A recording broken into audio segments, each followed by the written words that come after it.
we were taught about ATP. There's a thing called the Krebs energy cycle, and creatine directly contributes to your ATP stores in your body. So again, anything that can increase our adenosine triphosphate, that's the ATP, that's the universal energy molecule. Anything that can up your ATP levels is just going to give you more available fuel. Like, why does someone, like, you don't limit out on your reps only because of lactic acid. You've limited out also because your ATP has all been used up and downgraded into ADP, adenosine diphosphate. Hey everybody, welcome to It's Just Bodybuilding. The producer Scott McNally, myself, Big Ron Partlow.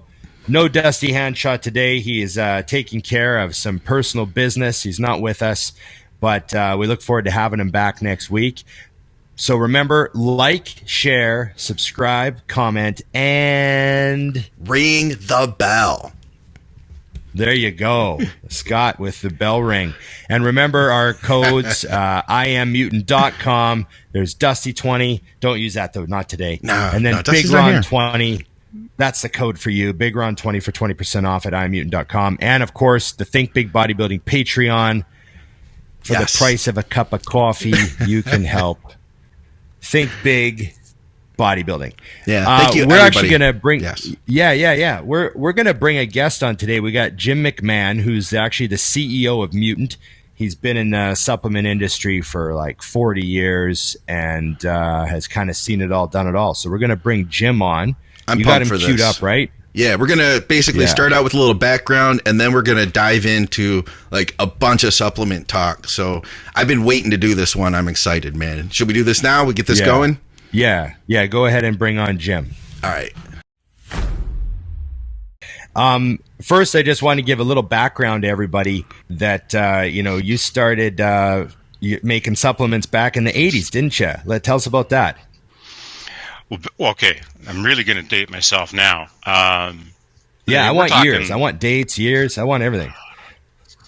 Okay, we're talking Dan Duchesne time, man. We're talking at the Myoplex and EAS weren't even born yet. Wow. Okay. Yeah.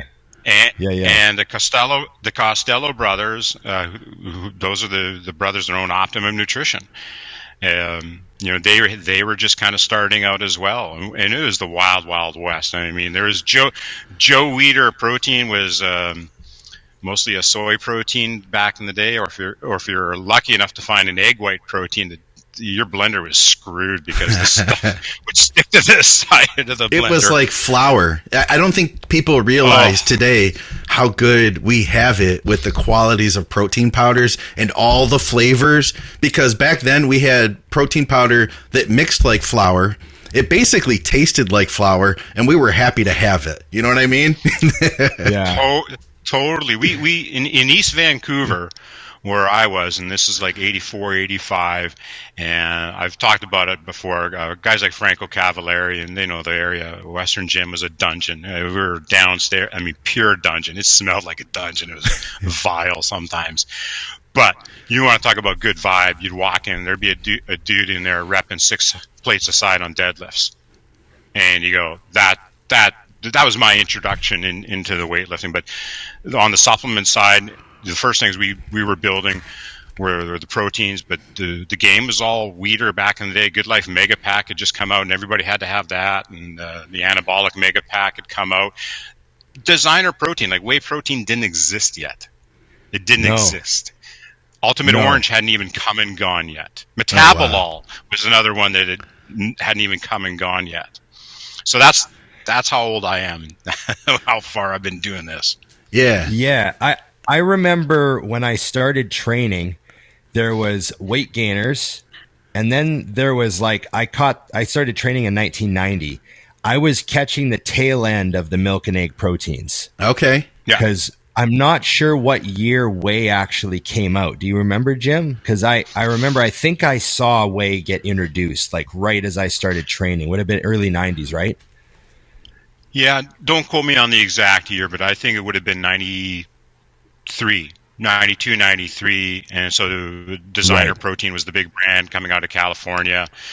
You had a former Olympic I think he was in the decathlon. I can't even remember. I don't remember all the details anymore these days, but it was some athletes that before they got involved with Dan Duchesne and whatnot, and then things really started to come together real fast. Muscle Tech had just come out in the mid '90s, and then Bill Phillips started what became later to be known as EAS. Some other scientists owned it. Anthony Almada actually started EAS, but Bill came along, and I can't remember which year, probably 96, 97, and gave Anthony a check for $900 and some odd $1,000, and then the marketing of the industry just took off right then. So we were right in the thick of it, but up here in Canada.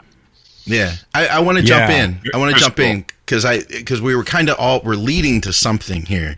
The main thing we really wanted to ask is what the most important supplements you think are for bodybuilding today. And it's important people recognize you, like we're talking here. You've literally been around this sport for a long time. Your life has literally been supplements for a long time. You've seen things come and go. I mean, I haven't been around nearly as long as you have, Jim, but I've seen trends, and I've seen things that are like super hot, and I've seen them disappear, and with the insight you have of having done this for so long, if you were to pick like the top supplements, the things that we should have in bodybuilding, where do we start with that? Well, my answer is not sexy, and I don't give a flying you-know-what if anybody doesn't like the answer. But, you guys have been right the whole time. I've been right since I was 14. Our dear departed friend Rich Piana was right as well. Guys, show up to the gym as number one, and then eat as number two. Of course, and yeah. For supplements, is you fill the gaps. Bottom line, like if go with proteins and gainers, you can't go wrong there. I mean, show me somebody who doesn't have a nutritional gap, and I don't think that exists. I think even some of the best meal prep has gaps. When I was working with some of the Vancouver Canucks during the Stanley Cup playoff runs, back in the day, bodybuilding and hockey and football, they're separate sports, but they all are rooted in working your ass off and then recovering so your body's ready for the next session. And so the recovery portion is the part that I think a lot of people miss out on. You're feeding, but there's ways to hyper accelerate recovery. Well, if you can hyper accelerate recovery, aren't you better prepared for your next session in the gym? What if that means the difference between finally getting that 11th rep that you've been working your ass off for 4 weeks?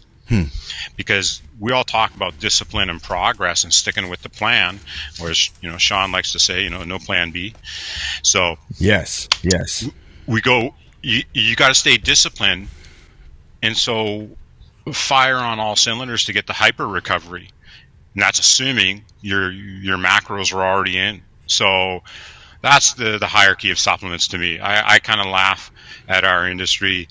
Sometimes I'm ashamed of parts of the industry because if you need a pre-workout to get your ass to the gym, I mean, there's something wrong with your dedication to what you're trying to do. Like if you're really wanting to put an inch on your biceps, like if you really want to do it, you can do it.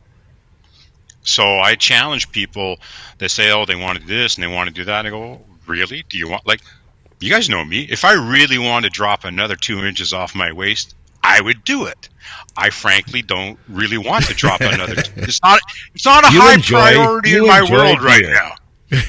I like beer. There you go. So really what you're saying is that everybody's different because everyone's going to have different gaps, and it's really about understanding what you need. Okay.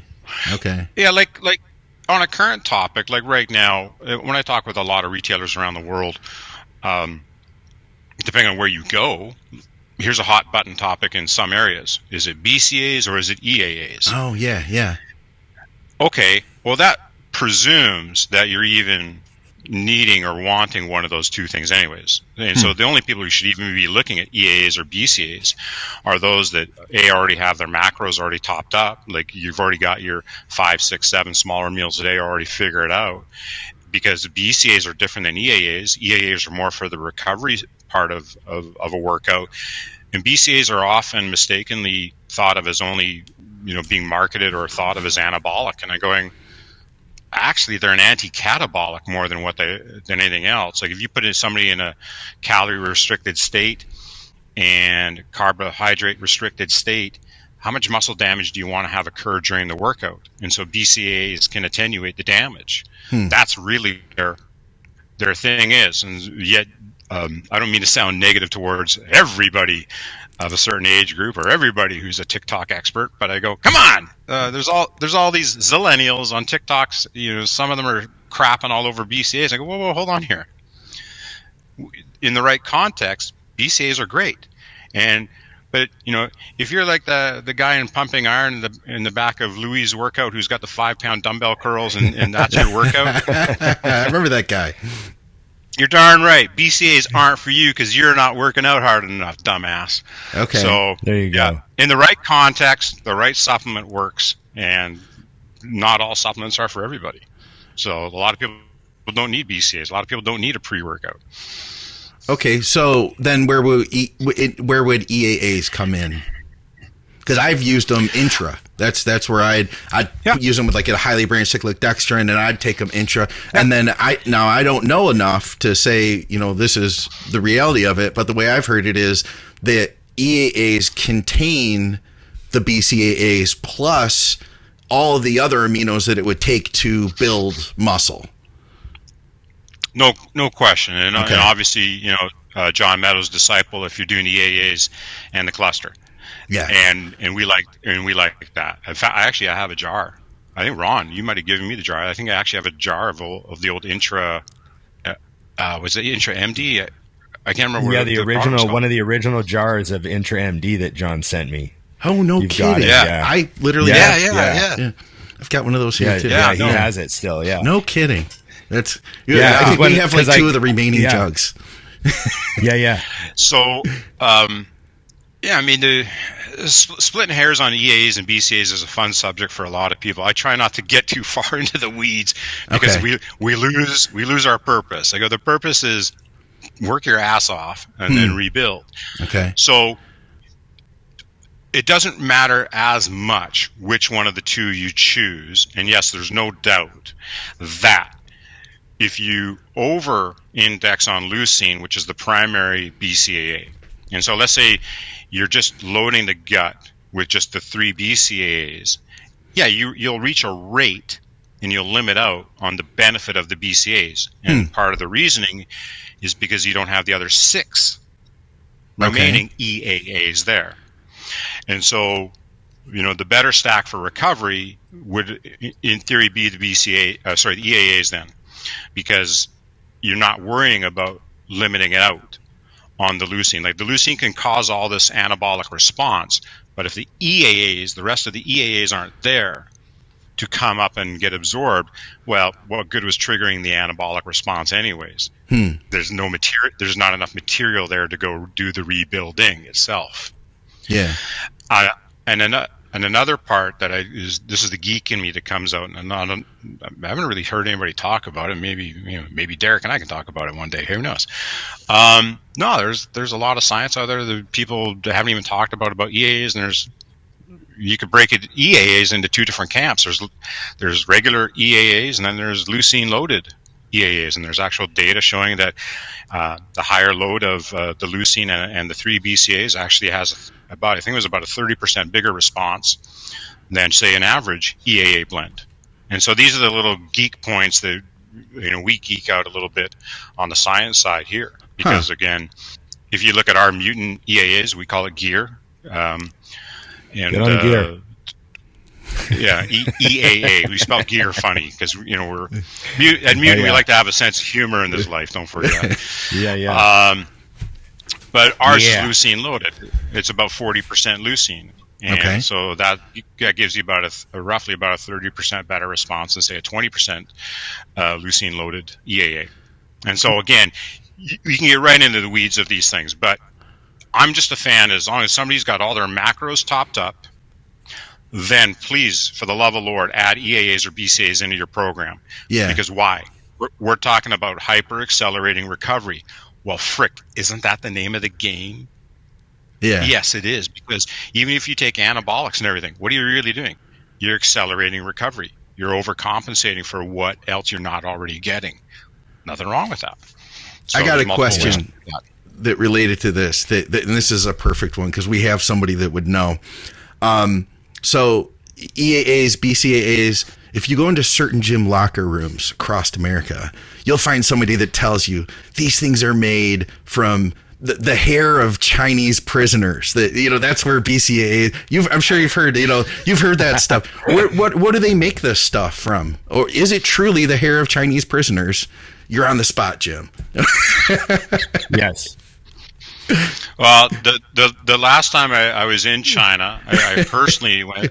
No, I'm kidding. I have been to China a couple of times. Okay. No, the truth of the matter is bird feathers. Is that really? Yeah, some human. Yeah, there's two major different ways of making amino acids. Okay. And so you can synthesize them through fermentation, or you can hydrolyze them, like find a protein and then break it down into its individual components. Well, bird feathers and human hair, you can be used. So that's why you'll see on a lot of products, and you'll see from us, for example, everything we buy stands to be fermented. So that is a thing. It literally you can get BCAAs from, and are there companies out there that do that? Well, I don't. Let me put it this way: we're also a contract manufacturer. Don't forget. And Okay. So we got 200,000 square feet here of manufacturing. We get people asking us quite often to build their products for them. Yeah. And the unfortunate fact is there's a lot of supplement brands that don't give a crap. I'll say it as blunt as that. And you see it because I've quoted, for example, I won't name the brands, obviously. I wouldn't. Of course. But I've quoted products for other brands, and I've been told you're just too expensive. Huh. And I go, well, as compared to what? Like, I'm not trying to be a greedy profiteer. You guys have seen what I drive. I drive my Dodge pickup. And I don't need a better car than a Dodge pickup. Thank you very much, everybody. And all you Ford and Chevy and Tundra lovers, I'm sorry. Dusty and your Tundra, I'm sorry. But my point is that, yeah, the unfortunate fact is there's too many brands out there still doing things based on the cost of the product and the hydrolyzed bird feather. It's more bird feather than it is human hair, by the way. I'm pretty sure. So it's like... The lower cost usually wins the contract, and so we don't try to go win private label contracts because we just don't inventory that stuff. Yeah, that makes sense. We just don't. Yeah, see, and it's also. Yeah. I was just going to say. Go ahead. And just to prove the point again, part of what Mutant does quite well is because we've been fortunate to work our ass off, be successful, open some doors. Mutant Mass, since 2005, did a lot of good things for us. But because the products cross so many borders, like we've been inspected by so many different countries, and I can't ship like collagen comes from bovine sources. So the bovine collagen is comes from hydrolyzed beef gelatin, and because it's an animal source product, I can't ship it. Across certain borders, you just can't. Oh, okay. You need special permits. For example, between Canada and the U.S., you need a special permit to ship the bovine collagen or even the egg protein, because both things are considered flesh-based, if you will, whereas whey protein is not flesh-based. So whey protein being a dairy ingredient, you ship it around the world. But going back to the BCAAs and everything, anything that if it was animal derived. Yeah. Well, then we're not able to ship either. Interesting. Yeah. No, I asked that question like kind of jokingly, but I knew that you would have the answer, and I guess just like from my perspective, I'm just a guy who goes to the gym and a guy who buys this stuff, and it's cool to have an opportunity to ask somebody who genuinely knows what the answer is. You know what I mean, Ron? Yeah, it's one of the things about. I worked in the office there for 5 years, and, I got to see all the other angles. I was in the marketing department, but I traveled with the sales guys, and I sat in on a bunch of the meetings. But Jim sat in on marketing meetings with us and the sales guys, and we all talked. And there's so much complexity to a company that ships to over 100 countries, right? How many countries is Mutant in, Jim? 100 plus. I just say about 100 because God only knows what the real number is anymore. Yeah.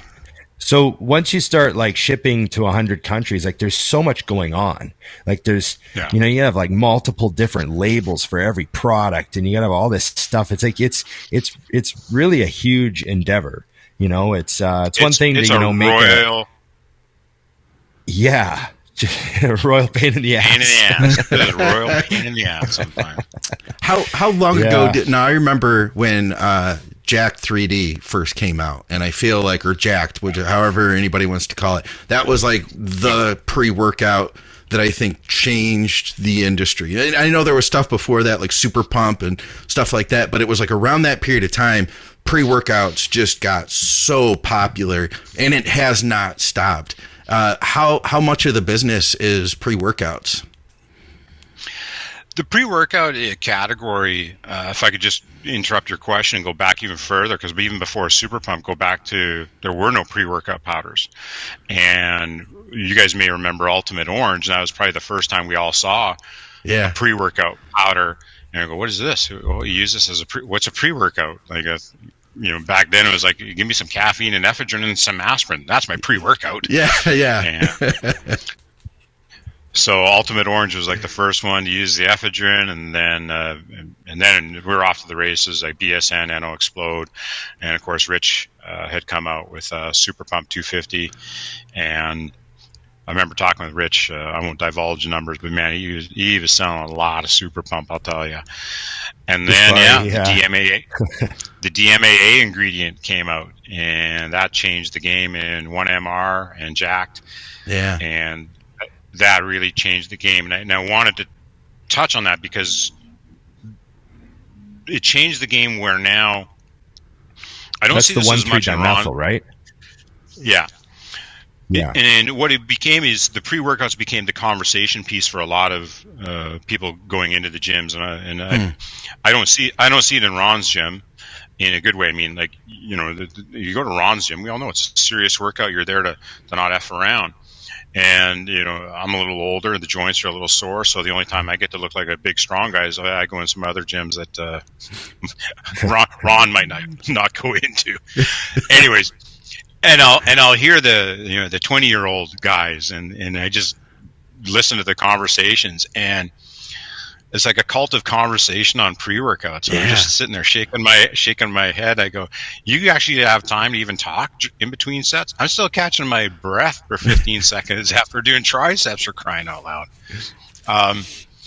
So the whole cult of pre-workout, to get around to your question, like what's the percent of sales and stuff like that, for other brands, they really focus on pre-workouts. Okay. And at Mutant, we don't. Okay. We have them. Yeah. We're happy. I'm a big fan of All In, by the way. That's a great one, but that's my opinion. It's a great formula. It's a little science bit. Yeah. It's not we again, I know I sound like a walking billboard, and I'm not going to apologize because this is my life. I've been doing this. This will be my 40th year in the gym industry, in the bodybuilding industry, and in the supplement industry the next year. And so I do care about what goes in our bodies. And I'm not a Puritan. I'm not a prude, as we all know. But if you're going to buy a BCAA, if you're going to buy a whey protein, make sure you're not like crap. We found a brand up here. I won't name them either, but fuck, they were selling a gainer in a jar, and on the label said whey protein. And I go, so your jar said, oh, you're about 70% protein, 30 grams serve, and it said, like, say, 21 gram of protein. We send it to the lab, and there you go. The damn thing came out at like 20% protein. No kidding. 20. Wow. Yeah, so in a 30 gram scoop, you're getting 6 grams of protein, yet the label said 21. And I go, that still happens in this industry, and it's painful to see that. And again, so I'm not the police. I'm not out here to change the world or anything like that. I just go, fuck, this is what we stand for. Here's our flag in the ground. And if you don't like what we do, go buy something else then, for all we care. So we're not here to go and try to make the latest, greatest pre-workout. Yeah. And I'll let all these other brands blow their brains out doing it. So we'll be proud of what we do. Like our original Madness. Hey, it's a low dose, high caffeine product, affordable for everybody. We made probably one of the best affordable products in just the original Mutant Madness. And we don't apologize for that at all. You give somebody 1.5 grams of beta-alanine, you're going to feel that. You give somebody a couple of grams of citrulline, you're going to feel that. You give them 300 milligrams of caffeine, you're going to feel that too. How much do you need? Okay, if you want a full dose pre-workout because you're really trying to tear down the muscle fibers even more, part of the magic that we think about Madness All In, the full dose one, other than the citrulline and other than the beta-alanine and other than the caffeine, we did throw in 6 grams of BCAAs. And again, I got tons of emails from people going, well, why did you put BCAAs in a pre-workout? And I'm going, well, you obviously don't understand what BCAAs are there to do. Like, I'm sorry. Did everybody forget what one of the most popular BCAA products is called? It's called Extend. Well, why do you think Mark named the product Extend? Because BCAAs help extend your set.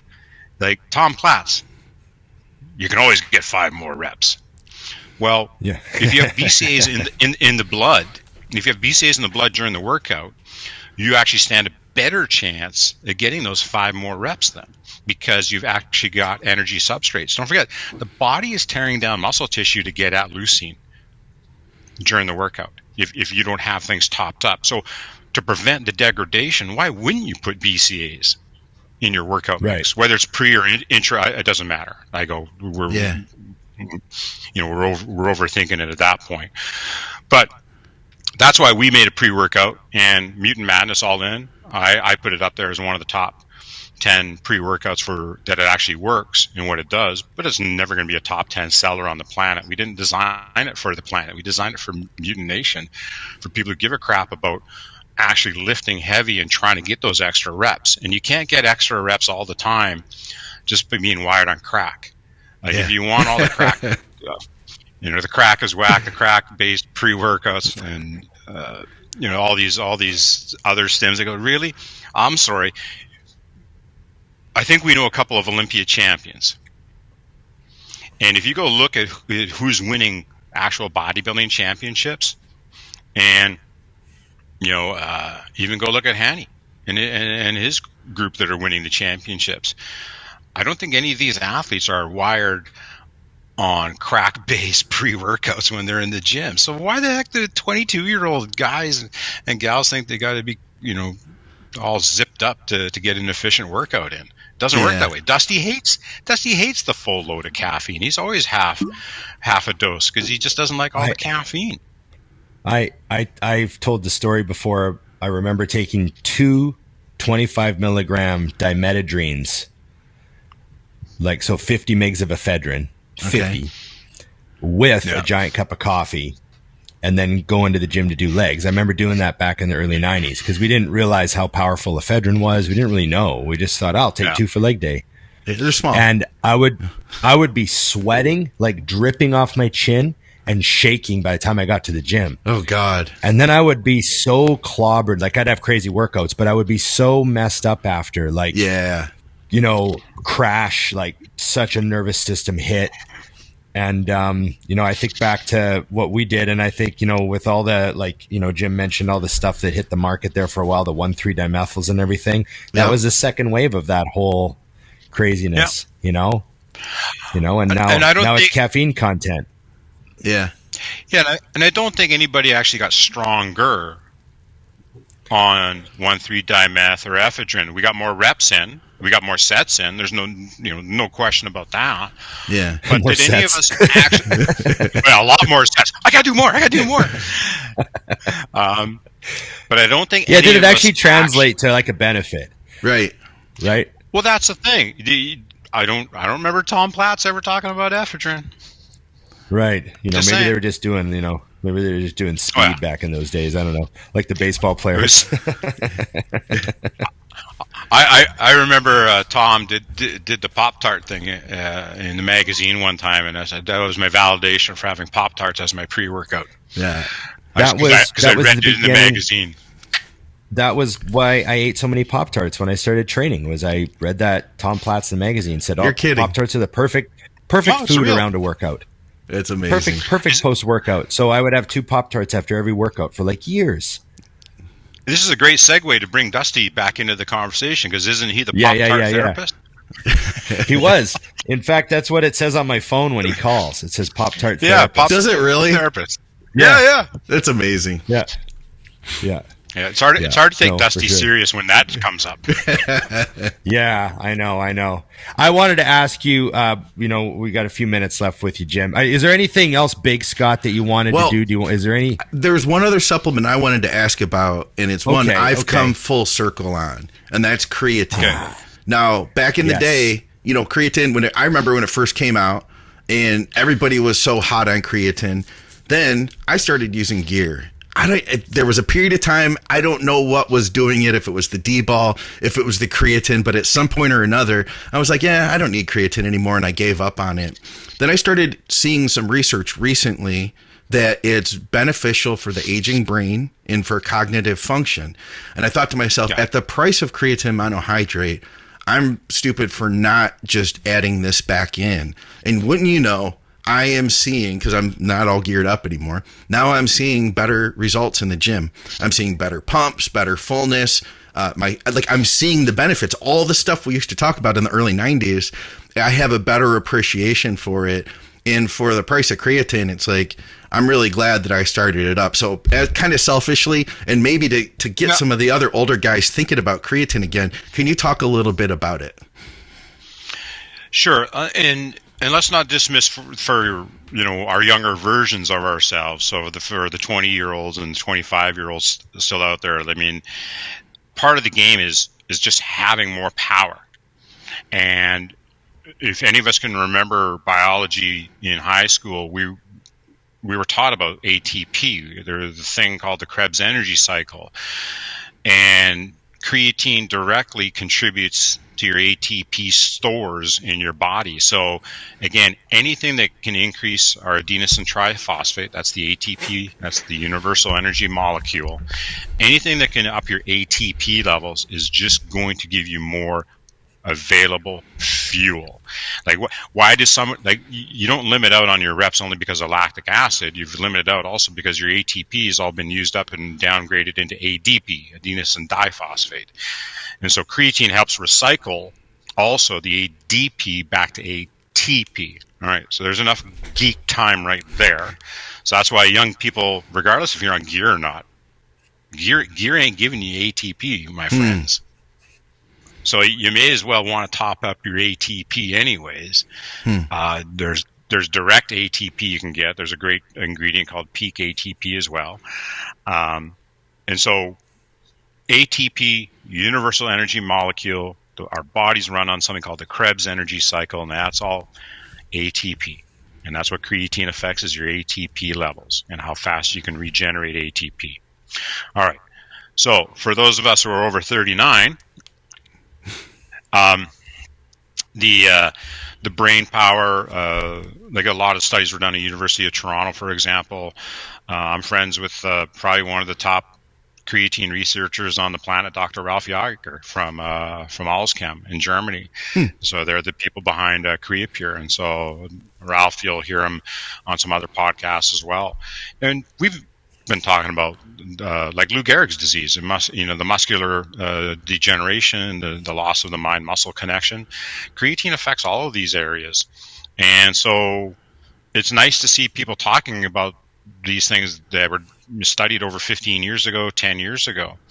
And so I don't think, if we were to talk about the ingredient from the tangent of mitigating age-related deterioration, that's why you're looking at things like NAD or NMN, and you're looking at more ingredients can help add methyl donors to the body. Like, so when you're looking at your B12, for example, again, we choose to use methyl cobalamin because it's a methyl donor to the body, as opposed to cyanocobalamin, which is the cheaper, less active form of B12. Yeah. So creatine, methyl donors, NAD or NMN, all of those things are really good for, trying to deal with the aging process. Because again, a lot of the aging process, whether it's a mental deterioration or just the body breaking down or the combination thereof, a lot of that is your body can only replicate certain, I'm going to get this wrong. So I'm not a doctor, but if I say DNA strands, hopefully I get the message across. Okay. It's good enough for Ron and I. It's good. Okay, good. Yeah. You couldn't take it any deeper for us. Yeah. It starts making bad photocopies of bad photocopies. Exactly. But our bodies can only repair themselves so many times, and that's built into our aging process. And so for whatever reason, and I don't understand how it works, and I'm not here to figure it out, I just enjoy the benefit. Every day I have my creatine, I feel better. And like you said, Scott, you don't know, how to describe it or what's doing what, but frankly, we don't give a darn. What we want to care about is, I want to feel good. I want to feel better. I want to feel more strong. I want to feel more alive. And creatine is so dirt cheap. Even when the price, it's still high compared to where it was 2 years ago. But even at its highest, say this time last year, it was still dirt cheap on a day. You're still only spending like 20 cents a day to get creatine. Oh my God. Right. Why wouldn't you use it? Yep, that's the way. Yeah. That's exactly what I'm doing now. Yeah, I keep going back to the fact there's like over 900 university studies that show a benefit in, muscular output. So it just like, once something gets so overwhelming like that, you just like everyone who's trying to be, everyone who's trying to train for any sort of muscle reason, strength, size, etc. It just makes so much sense to be on creatine. Yeah, and again, you have some people who get into the argument, is it, as good as, gear, and we're like, no, nobody ever said that. Like, we're not trying to sell it. It's separate from gear. It's not one or the other. It's both. Yeah. Like, come on, who cares? You just take creatine no matter what you're doing. Yeah, you can't go on. It's like vitamins. Wait, just because you're on the gear, you stop taking your vitamins? Really? Okay. That was the last thing I had to ask, though, Ron. I wanted to hear some thoughts on creatine. Yeah, no. Well, okay, that's one of the supplements that we rammed down everybody's throat on this show is creatine, So, I'm glad that Jim agrees. We agree. And I'll plug one more thing then, is that we've got options and ingredients. Like, again, being a manufacturer, we can buy any ingredient we want. And the creatine monohydrate is still, in my opinion, the king of kings when it comes to it. And there's nothing against other creatines. I'm not a fan of when other creatine sources try to tear down creatine monohydrate. And I go, well, no, hold on. You creatine HCl is just more soluble. Okay, great. Nothing wrong with that. The branded buffered creatine Crealkaline, they've taken creatine monohydrate and added one ingredient to it. And I go, okay, well, gives it a different pH. They're ostensibly all creatine is doing the same thing when it gets finally to the muscle. And that's the question is your creatine getting to the muscle? It can get to the blood, but is it getting to the muscle? And then when you got all these university studies and you get Dr. Ralph Yager talking about things, and he goes, well, we know 99% of the creatine monohydrate is already taken up in the body. So how much more efficient do you really need to make something? So there is that. And so we don't crap on the other creatines. We go, listen, we're just happy that you're showing up in the gym. That's what Mutant's all about. And take any creatine, and it helps Ron's livelihood out if you buy our creatine. Simple as that. There you go. I wanted to ask you one question before we let you go. Dusty 20, Big Ron 22. If you go on imutant.com, I'll throw the codes out right there. All right. There you go. I wanted to ask you one thing before you go. Just because I thought our viewers might enjoy just hearing from you. What's your favorite memory? What's your favorite memory of the Rich Piana era? Ah, yes. You know, you're the company that signed Rich. Like Mutant, you know, Rich came back to the scene through Mutant, and you're the guys that took the risk on him and made the videos and all that stuff. What's your favorite memory of that era? That's a great question. Yeah, the two Matts just asked me that question the other day as well, and I was like, it was kind of I don't know. I didn't get to spend as much time with Rich. That was one of the things I told Matt. I was like, I just felt bad that I wasn't around as much for the marketing part of the company as I would have liked to have been. So I do have some regrets, hindsight being 2020.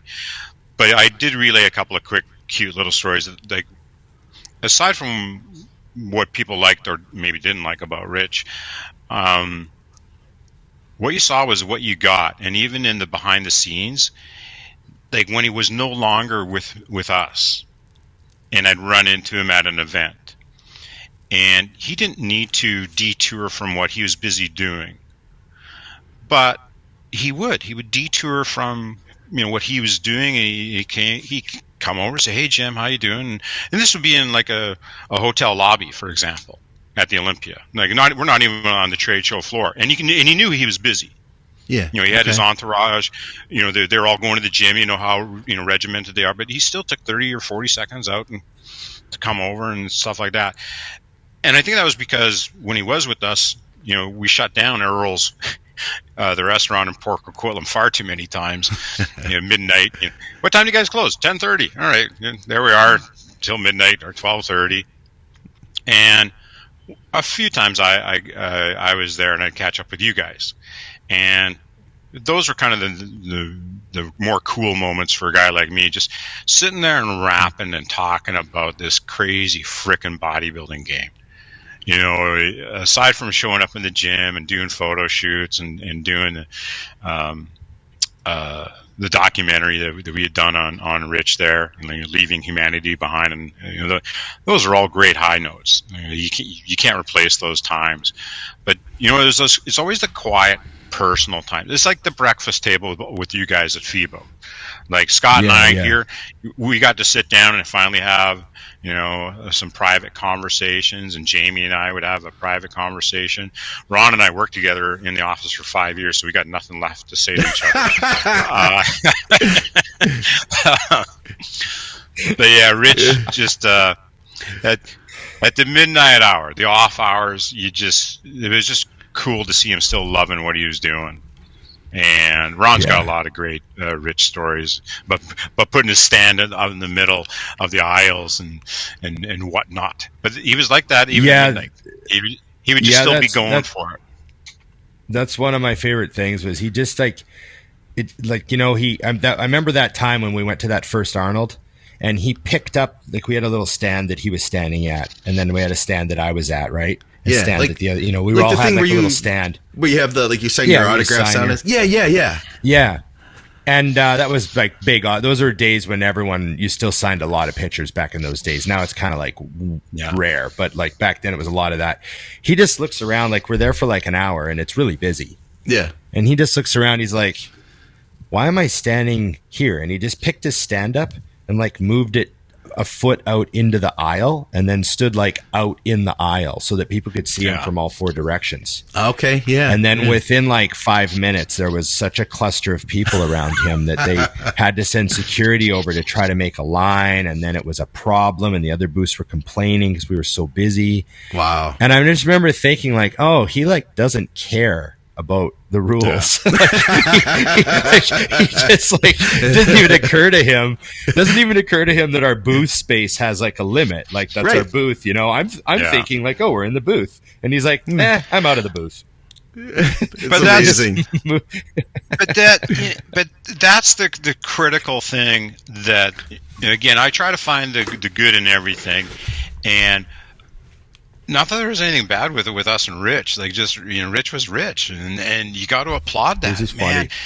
Funny. And it's like Arnold. When you met, we met Arnold this past year. Ron and I finally sat there and chatted with him privately. And you got to applaud anybody who stands up in life and just goes for it. And there's always going to be detractors on the side, well, the detractors come and go. Who gives a crap about them? You know, they're not part of your life.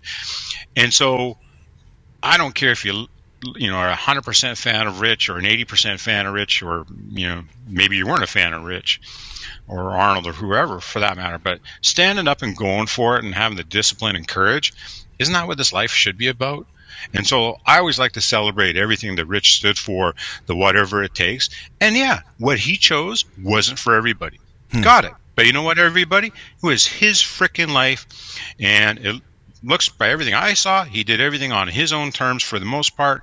And what a great way to be alive, is to do it that way. And if we can all take that away from Rich and other people in the industry, then that's the better way to do it. Because again, that's why we go to the gym, man. We're trying to build our own selves up, and we may as well build some other people up along for the ride, because there's no sense in doing this ride alone. I like that. There you go. Thanks, Jim. That's a great way to finish it off.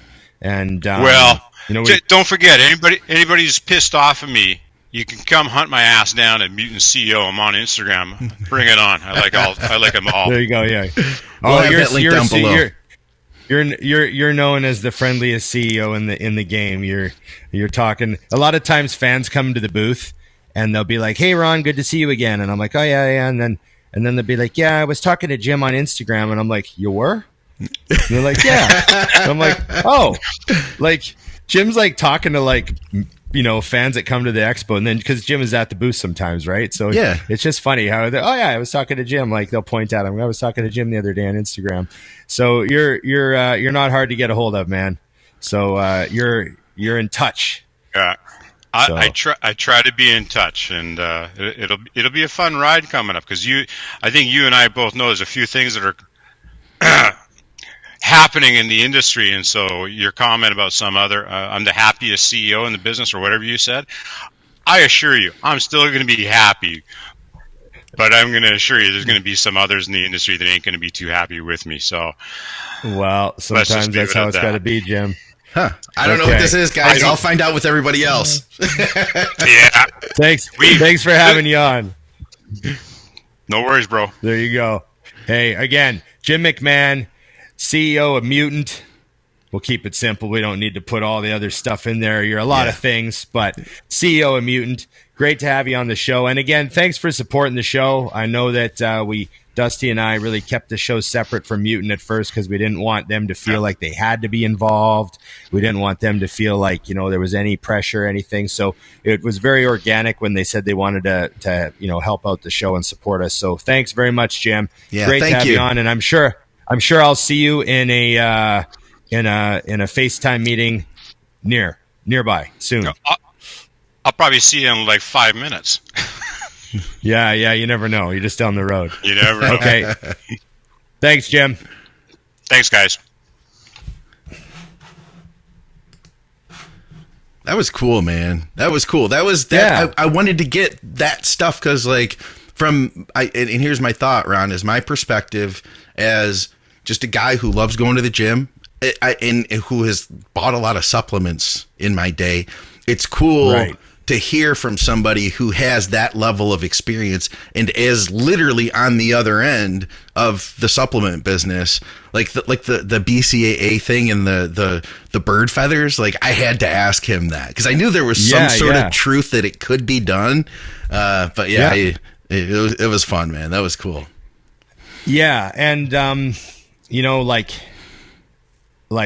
Jim's very humble. He doesn't really like to dig in. I tried to get him to tell us about the very beginning, but he's told me, mixing protein powders together, like in his garage, like taking raw ingredients and flavors and mixing it himself and like making batches, and trying to get like guys to sample it out of his car and like selling it to the guys at the gym, and just like that's how it all started. You know what I mean? Because started out of his garage. It's crazy to think that, and then think of what Mutant is today. I mean, because in Canada, it's such a huge company, and a manufacturer for other companies. To think that it started there, I get what you mean. Like, you wanted to try to let people understand the hustle it took to create that. Like capsuling arginine. Yeah. Like in the garage and then like selling arginine capsules, you know, like that sort of stuff, like real guerrilla warfare supplement company early days, you know? Yeah. And, you know, back when there's probably only a handful, like you said, Weeder. You go to the health food store, there'd be like Weeder. Yeah. Yeah. And like nobody else. I remember those days. Like, you know what I mean? So, yeah. So just those days and just building it up from there. And, you know, your first warehouse. I mean, I could ask Jim a million business questions, right? He could come on and we don't actually talk about supplements at all. Oh, for sure. We just talk about business. Like, how much was your first warehouse? Yeah. When did you get a second warehouse? When did you start manufacturing everything with like, you know, an assembly line? You know, like when did the company require, you know, like that sort of stuff? It'd be really crazy. I mean, even just like business advice, like that's the history of his business, but business advice would be like a whole other thing, because that's what I'm saying, man. Because like we think of so many people that have a hustle. Like how many women do you know on Instagram that have like their cookie making company? You know what I mean? And they make a batch of cookies and they sell them and they do that on the weekends or something. Well, imagine taking it from that to being what Mutant is today. Like there was a lot that went into line that. And like, you know, you're in like a massive, you know, 50,000, 100,000 square foot building with like, you know, a warehouse full of raw product and forklifts and, you know, like just like, you know, it's crazy. You know, shipping to over 100 countries, you know, all starting from the garage. So, you know, and I think the viewers also get like a little bit of Jim said a few things where I'm like, this, you know, someone listening will go, oh yeah, this guy really knows all this shit. Like when he just casually mentioned the names of the brothers that started Optimum. Oh yeah. Yeah. Remember, that's he's the like, other side that of was it. back when I can't remember what name it was, but back when the brothers, you know, when they just were starting out and everything, it's like, oh yeah, he knows that stuff. Yeah. The stuff that no one knows. Like ask how many consumers at a trade show who started that company, and they'd be like, I don't know. Right. You know what I mean? It's not like their name's on it. Yeah. But he was not to mention he's in touch with all those, you know, all the people that are in that element of the industry. That says a lot. Yeah. Yeah. And also too, there's a million questions that you could ask him about that third party manufacturing. You know how he said they're also a manufacturing fulfillment company. Yeah. So, you know, like I know like how many brands actually make their own stuff? Like not a lot. Most of it's third party manufacture, right? And, you know, his company that, you know, they're making a lot of other brands. So it's kind of funny, you know, and we see two products on the shelf and the price is different and the labels are different and the ingredients are slightly different. And it's just a different formula of the same ingredients made in the same factory, you know? So it's funny. It's funny what you know, marketing does a lot. It creates these ideas that these things are so separate. Yeah, right. You know? Right. You know, it's like Pepsi versus Coke. You know, one day you find out it's all coming out of the same tap. Yeah. I think, did I tell you that it's the Dr. Pepper Snapple group creates a lot of the bag-in-a-box syrups for all those companies. So like you're like, you know, and there are all those people out there that are like, so like, you know, there's like the debate, right? And like, I'm a Coke guy, I'm a Pepsi guy, you know, it's like, it all comes from another place. So Dr. Pepper's making all the bagged stuff. So if you get one on a gun, it's all coming from Dr. Pepper Snapple. No, well, not only that, but like they're getting the syrup that's then going to the factories that's going to the bottling. So, you know. Yeah. That's funny. Yeah. Oh, man. Okay. Well, that was a good one, buddy. That was cool. I'm glad we did this. I enjoyed having Jim on. It was a long time in the making, and I'm excited because, like I said, this is something I wanted to do myself anyway. And I think we could have kept going, you know, because there's a lot of stuff we could have dug into with supplements. And, Jim also is a real character too. Like I had a list of stuff I was going to ask him, like who his favorite pro wrestler was. And, you know, whether we should bring him back when we have Dusty Macho Man at WrestleMania 3. You know? we should have him back when Dusty's here, because I'm, you know, as much as it is cool, it would have been awesome, even better, you know, to have Dusty with us too. Well, because, Dusty. You know, you guys all three know each other so well, so we'll have to do that again. Yeah. Okay. Well, thanks, buddy. And I appreciate your time. And we will reunite with Dusty next week. Remember, everybody, like, share, subscribe, comment, and ring the bell. See, I like how Scott has gone with the doorbell. That's how I see You're it. interpreting it. No, it's me giving you at home a direct ding dong. Issuing That's a all I direct see. Ding dong. and I'm issuing a direct command. You, the guy sitting there right now on the toilet, ring the bell. Ring the bell. That's good. I like it. Okay. And remember, IamMutant.com, Dusty20 and Big Ron 20 for 20% off. But Dusty didn't come today, so use my code. And remember the Think Big Bodybuilding Patreon. For the price of a cup of coffee, you can help a homeless podcaster. And you can keep me from being homeless, actually. Yeah. Keep you from being homeless. He's currently homed. I got to pay the electric bill. Keep him homed. Yeah, keep him homed. And thank you guys to everybody. Yeah, thank you everybody who's helped to support the show. It really does mean a lot to me, and it really does help. You guys are a huge help, so thank you. Okay, cheers. Remember, everybody, it's just bodybuilding.